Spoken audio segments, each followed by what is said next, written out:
Good morning, everybody. I'm Roger Suzanne, live at the breaking news desk right now. And right now we are tracking some truly horrific news that is happening in Ukraine. We're told at least 18 people were killed in a helicopter crash right outside Kyiv. And we do know that that crash happened right near a kindergarten. At least 3 government officials were killed, including Interior Minister Denis Monastyrsky. And again, at least 3 children. 30 people were injured, we're told, and about half of those victims were kids. It's unclear right now if that crash was a horrible accident or tied to the Russian invasion.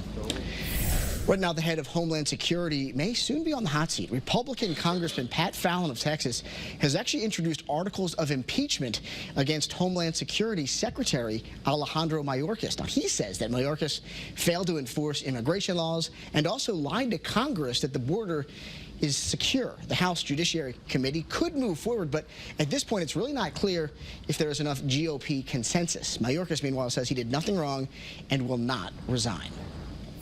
And talk about a close call. Take a look at this computer animation that federal regulators put together. They're still investigating a very narrow miss of a collision at JFK Airport. This happened in New York, of course, on Friday when an American Airlines 777 improperly crossed an active runway. Air traffic controllers were heroes, really. They urgently directed that plane to stop immediately from the same runway, and the investigation is still continuing into that crazy situation.